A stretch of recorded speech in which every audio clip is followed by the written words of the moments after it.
Good morning, everybody. This is Jillian, and I just woke up. It's 7 o'clock. Haven't had any coffee yet. Um, I feel great. I haven't been eating as much. I'm still eating, but I'm not eating as much. Uh, Drinking the Jilly juice a little bit, but not a whole lot because I don't need a whole lot. Um, my my my sunburn. I mean, the skin's kind of peeling off, but not really. So there's still color to me. So I was kind of like Krista, like you, when you got sunburned. But the difference between me and you is you're Canadian and I'm Vietnamese and I'm brown and you're still, well, ivory snow. But that's cool. It's cool. It's good. It's really good. So so yeah, I remember the times when I was in Hawaii and I definitely got really, really tan, like really tan. And I missed those days, but I was always in the sun. Now I'm kind of at home just doing my typing stuff, but I need to be. So anyways, this testimony that somebody gave me that was very, very specific and on point to the whole like foundation of Jilly Juice was, let me read it to you. Testimony, this is not me. That's incredible to hear because I'm responding, or she was responding to somebody's testimony regarding their experiences of dealing with past issues. I experienced something similar with my left eyebrow. I fainted and fell against the corner of my bath nearly 13 years ago and was left with a massive black eye and needing stitches. After starting JJ, my black eye returned in the exact same spot where it had been all those years before, then vanished after about 3 days. This was absolutely attributable to my consumption of JJ. I may have thought I'd healed at the time, but the JJ reversed the damage at the cellular level, I believe. Yeah, and here's the thing. One of the first testimonies when I first started rolling out J Juice and people were like, okay, I get it, or I kind of get it, and I'm talking to this girl from Georgia. Her name is Beth or Bethany, and I haven't heard from her. I don't know if I blocked her or she blocked me, but that was like back in like 2017 or yeah, 2017. And that was when everything was just really exploding.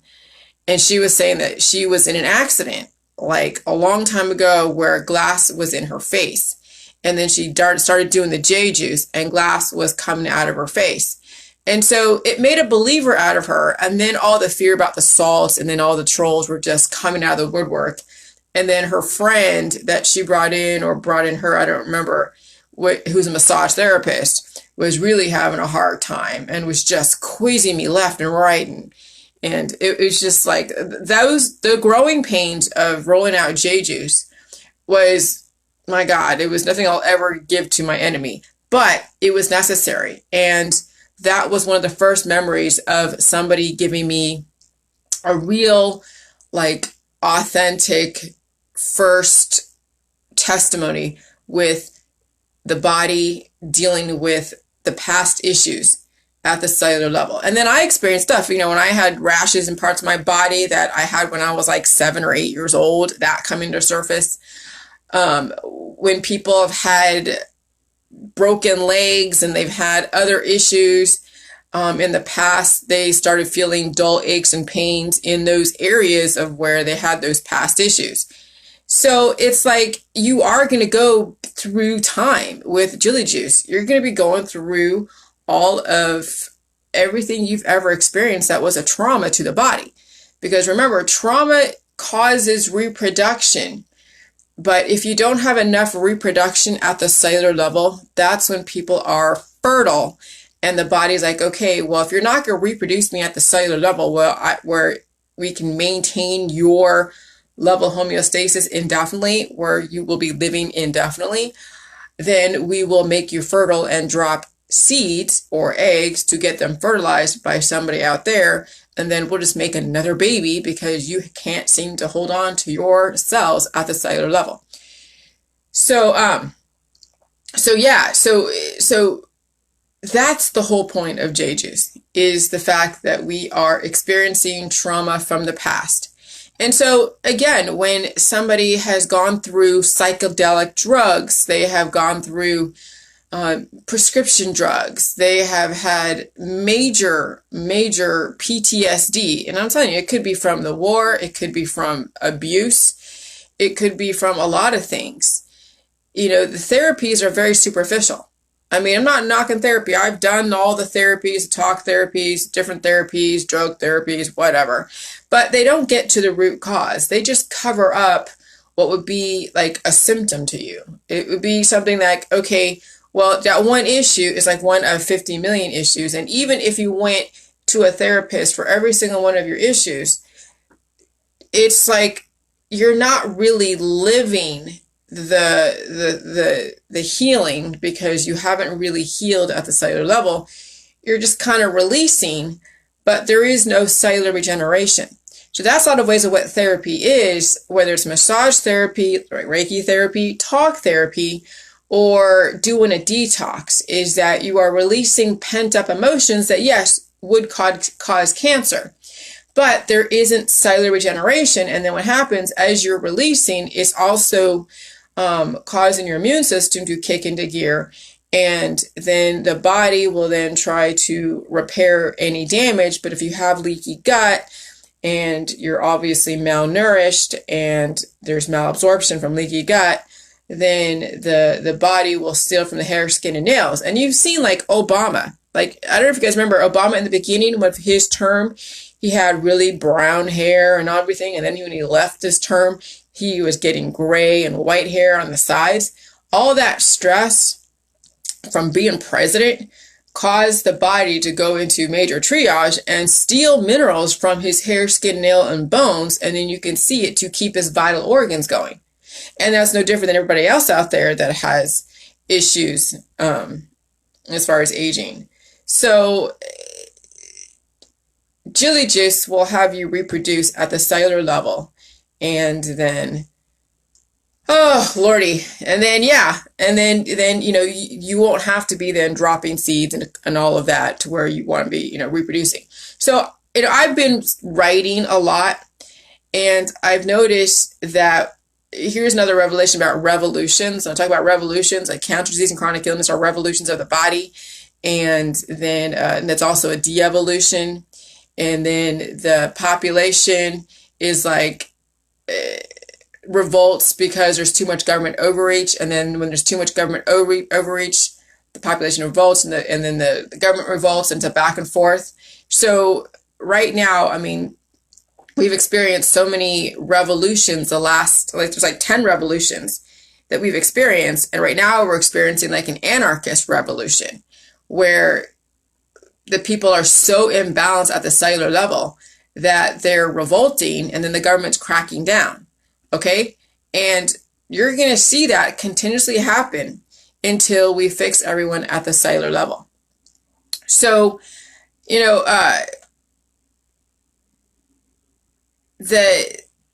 God, I got something. I got to write this. Anyways, sorry, I was getting distracted. But I was thinking about, the testimony, and then revolutions, and the body revolting, and and pain in areas of where there was issues in the past, and then people dealing with drug issues, they're going to feel every single issue. Therapy was only superficial. It will not get to the root cause. And so with J Juice, it will regenerate the cellular level, and you'll be releasing as well. But it's not just releasing, you'll be actually regenerating, of which no therapy will ever be able to do. And that's why therapy is only half the equation. And so that's why bodies revolt. That's why people revolt. That's why governments revolt on their people and become very oppressive, because their body, mind, and spirit are then trying to take over. And then the people are saying, no, you can't destroy our culture. And then it's a back and forth.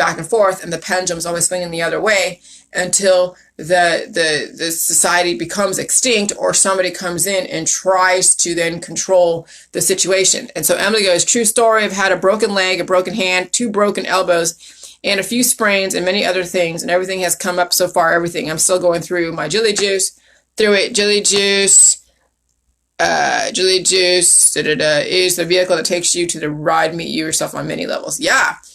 It when your body is allowed to finally regenerate, then you're going to feel everything that you've ever experienced in your life, all the trauma, because trauma creates reproduction. Okay. And then when you don't have any more trauma, then you won't need to reproduce, and then you can live this amazing life. But then what happens is then, yeah, the atmosphere becomes a bit aggressive. You have to upgrade. It's kind of a trauma because it's an upset of homeostasis. And then you have to go and reproduce again. And so, with all of these different viruses from animals and plants and biodiversity, those are all data. Those are all upgrades. You're getting more information. And then from people too. When you are getting viruses from different people, you're getting all of their data. You're getting all of their knowledge. And so every single time you're around a person or you get their disease or you're talking to them or you're listening to them, you're getting data from them that your body will absorb what is viable and then release what is not viable. So even the trolls have data and knowledge to impart. Now, will I be entertaining trolls on a continuous basis? No, because they have more toxicity than they have knowledge. But occasionally will pick up some knowledge from the trolls that I didn't before, and vice versa. They'll pick up knowledge from me that they didn't before, and then it's a quid pro quo. We are still gaining benefit from our microbiome, okay? And so, so even when you block a troll or block somebody that's mean to you or whatever, then it gets you into some kind of action to where it spurs you to then understand how to talk about Jilly Juice or exemplify Jilly Juice to where then when a troll does mess with you, you'll be stronger to block and delete and then post on your Facebook how amazing J Juice is, and you don't care what anybody says. And let me tell you, when you understand the root reason why J Juice is like so evolutionary, then you'll start speaking from that evolutionary perspective. You're not going to come from the perspective of don't do this, don't do that, Jilly Juice is a cure. It's not. You're not going to come from the same perspective as the allopathic holistic. It's going to be a whole different level, and you'll have a whole different approach, a whole different demeanor about J Juice. And then you start speaking differently, doing things differently. Your politics change, like everything changes. So it's like you will exemplify the power of J Juice once you stay on it long enough. And so when I'm looking at history and I'm looking at all the revolutions, and that's why they call it revolutions, because it's a revolving door. It happens over and over again. Too much government, too much people, too much government, too much anarchy, too much government, too much anarchy, back and forth, back and forth, back and forth. And that's the same thing with the body. Okay. Too much oxytocin, not enough, adrenaline, or not enough, I don't know. Oxytocin, adrenaline, not enough. What was the other thing? Oh yeah, prostaglandins. Okay. That's because when you have too many prostaglandins, then your body will go into low blood pressure because you're getting so much trauma to the body. So when somebody is being like killed, like with a knife or being tortured, okay, a lot of prostaglandins are coming to surface and then they die from heart attacks, right? Because then it lowers the blood pressure because so many prostaglandins are being produced. So when there's so much trauma to the body, too many prostaglandins will tell you that there's too much trauma to the body. The heart can't beat anymore. That's too many prostaglandins, too many hormones being released. So, but not enough prostaglandins, then you're not healing, and then there's still a heart attack. So high blood pressure, low blood pressure will still lead to heart attacks. Okay? There has to be a balance. And you'll never see how they talk about balance in the medical community because they'll go from one extreme to the other and they're all compartmentalized. They don't say, well, if you have too much of high blood pressure and too much low pressure, then they both will create heart attacks. And so you have to have the right balance of prostaglandins. And, they're always coming from the standpoint of medicine and doctors where they will then dose you with prostaglandins based upon what they're suppressing because you're in pain. So if you're suppressing prostaglandins because you're in pain, then you're not getting enough prostaglandins and you have to go take pill form prostaglandins, which then have its own side effects. And then you become on a string of addictions because now you're on these string of drugs. instead of triggering your immune system properly, where you're bringing up the proper prostaglandins relative to your predispositions. And some of you have a lot of predispositions, so you're going to have to deal with prostaglandins, and that's fine. It's healing. And then once you heal, those prostaglandins don't have to come up on a continuous basis. But the reason why they're coming up on a continuous basis for people who are in chronic pain is because they never seem to heal at the cellular level because they're doing too many therapies. Okay, so you got to see that there's all about balance. You're seeing now a trend of which I'm really becoming now very, very familiar with, is the trend of balance. Too many prostaglandins, it will cause issues. Not enough, too much water, not enough water, too much salt, not enough salt. It's all about balance. And then your body has intelligence to know what to absorb and what to release. And that's why when you do the waterfalls, okay, and they turn yellow, the bile salts are coming out, okay? And that is the body releasing the excess salt. So you'll never have salt poisoning. You'll never have an overabundance of salt. You'll be drinking water anyways. I was drinking a whole lot of water after that quart of juice. Pip, she did like 6 cups. Okay, so your body's always going to self-regulate if you give it the energizing force. Because then, like with sugar is energizing, but it also is the energy where it stores energy into fat, but fat is necessary, but too much fat will tax you. Not enough fat, you'll not be able to heal because there's not enough prostaglandins. Prostaglandins come from the fatty acids, okay? The lipids, all right? So it's all about balance. And J juice, if you understand J juice, you understand sugar, and that's what's in my book coming out in June 2020, is the fact that it talks about the need for sugar and salt. There's a balance. They both provide energy. They both provide what you need as far as, the healing process. And then, oh Lord, then you will see that you have to balance out based upon where you are on the spectrum of too much or too little. And then you will figure out, and you'll look at indicators. Okay. So this is not easy understanding how it all works, but that's where I come from, is like the micro level to the macro level. And when you're coming from that standpoint of micro level to the macro level, you'll see that J juice gets to the micro level, so that way evolution can happen at the macro level. So you really can't have evolution at the macro level unless you're evolving at the micro level. And nobody right now in our society that's not on J juice is evolving at the micro level. They are devolving, but they call themselves evolving and living. And no, you're on a death trajectory. You're not living, you're actively dying, because the end result is death, okay? And so that is something that people need to understand, that there's life is life, death is death, and then there are things that you do that will contribute to life and things you do that contribute to death. And when you're taking antibiotics, that's anti-life, that's on a death trajectory. You're not for life when you're taking antibiotics, antivirals, antiparasites, antifungals, antimicrobials, anti-anything, prescription drugs, whatever. Okay? So it's quite interesting that J juice will bring up and show and put a flashlight on the hypocrisy in our whole society. And it's kind of funny too.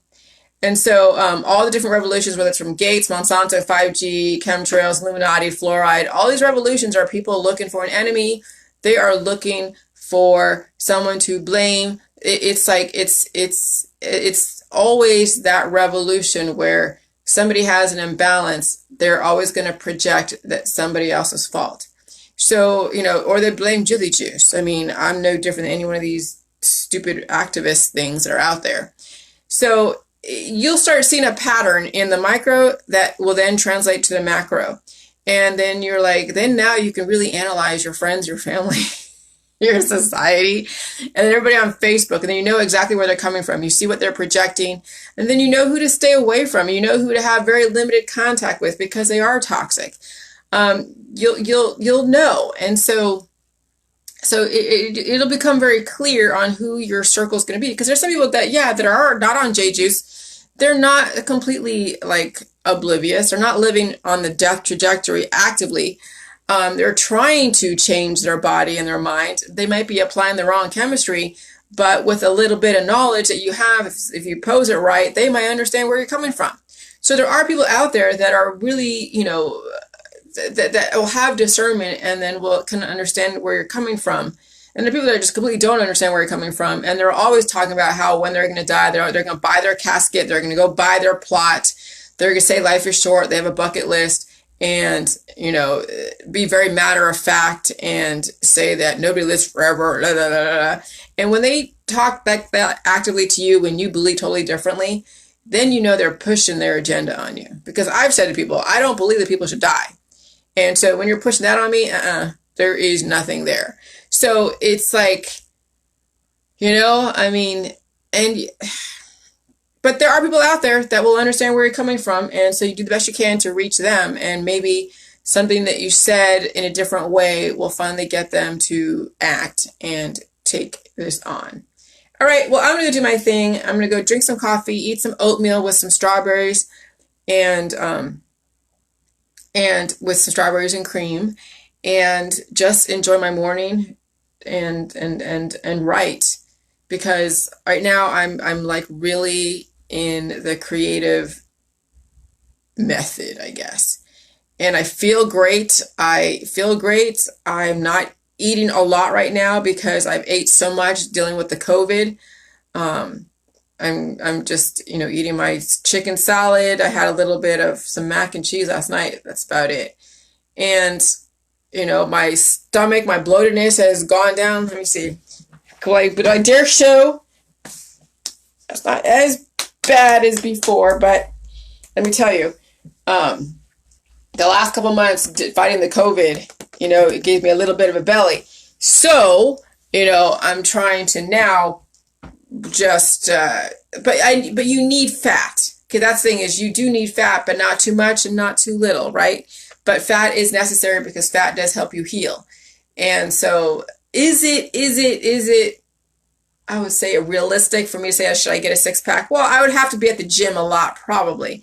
I'm still going to do stretches. I'm still going to do some sit-ups and push-ups and stuff like that. I'm trying to get bathing suit ready. But I also know that maybe normal isn't having those types of attributes as far as what's acceptable in our society. Do I need to be doing a bunch of sit-ups for a 6-pack? Well, no, but my pants need to fit. And my body seems to be okay. I mean, no, it doesn't look like, a model, but that's okay. And I, and there's a little bit of belly there, but, do I need to be that skinny? I don't know. I mean, that's the pull. That's the pressure of societal norms where you want to have a flat stomach and you don't want to have the belly fat there and you think it's bad. It's not, but, it's like that thing that you fight. And I could be one of those that are in the gym all the time, working out, trying to get that flat 6-pack, of which, yeah, I think it's great when someone does work out and they look good, but at the expense of your body fat, at the expense of, tearing your muscles, but you can rebuild. But when you're burning that much fat, you're also taxing your body. So I don't know. It's just, it's that conflict. So anyways, that's something that I will deal with and figure out. But I will find a happy medium. I haven't found it yet, but I'm continuously experimenting with my body as far as dealing with the salt and the sugar and the Jilly juice and all of that and the food supply. And now that my body is pretty much healed and sealed, how am I going to morph it to where I feel comfortable enough with it and I feel healthy? But what is that? But right now I want to write, and down the road when I feel more freedom, then I might just be more active out there in the world. Okay? And maybe do a little hiking or something. All right, you guys have a good one. I'll talk to you later. Bye.